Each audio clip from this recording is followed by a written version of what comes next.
கந்தியாங்கள் இங்க போயிட்டு வாரியல். ஓமடா தம்பி, நான் பொயில கண்டுக்கு தண்ணி ஊத்தி போட்டு வாரேன். இந்த வெயிலும் கொளுத்துது, ஓடவும் முடியல, ஒளியவும் முடியல. ஓமங்கள் இந்த ஊரெல்லாம் பிக் பாஸ் தானே கதையா இருக்கு. ஓமடா ராசா, அன்றைக்கு கமலஹாசனை காட்டினாங்க டிவியில. அப்பதான் என்னண்டு போய் உத்து பார்த்தேன். என்னடா நடக்குது அங்க? வீட்டுக்குள்ள பெண்களும் படிச்சுகளும் உடுப்புகளும் அப்படி இப்படியடா. இப்ப இதெல்லாம் சகஜம் தானே. என்ன எல்லாரும் ஓவியாண்டு தானே திரியிறாங்க. ஓமடாப்பன் அந்தப்பட்ட முதல் நாள் வாழைப்பழம் கேட்டுது, வேந்தி இப்ப சண்டை பிடிக்குது எல்லாரோடையும். என்ன அங்கள் இப்படி சொல்றீங்க? நானும் ஓவியா ஃபேன் தான். அவள் ஒரு நல்ல பிள்ளை தானே.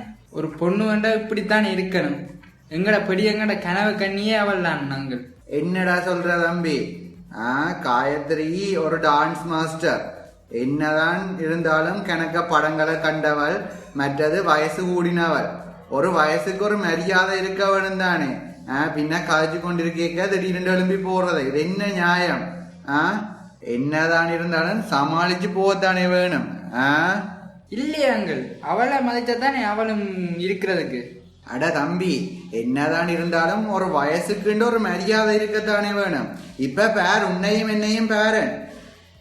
என்ன மதிச்சுதானே கதைக்கிற அவ்வளோ நேரமா? அதை விட இவள் கேமராவுக்கு முன்னால நடிச்சு உங்களை மாதிரி இளம் பொடிசுகளை மயக்கி வச்சிருக்கிறார். சரி சரி, ஜூலியும் காயத்ரியும் ஓவியா ஓரம் கட்டுறது தப்பு தானே. அதுக்கு தானே நீங்கள் எல்லாம் ஏதோ ஓவியா மீ ஓவியா நேவி என்று எல்லாம் திறந்து வச்சிருக்கிறீங்க. என்னவோ செய்து நாசமா போங்கோ. சரியாங்கள், நீங்க இந்த வெக்கைக்கு சரியான சூடா இருக்கிறீங்க போல இருக்கு. நான் போயிட்டு வாரன். எப்படி என்றாலும் ஓவியா தான் வெல்ல போறா. நீங்க பார்த்து கொண்டிருங்கோ. ஓமம் பாப்பம். இன்றைக்கும் ஏதோ அழுகிறாளாம். என்னண்டு ஒருக்கா இரவு பார்த்துட்டு வாரன். நாளைக்கு சுந்தரத்தையும் கேட்டுதா சொல்லு.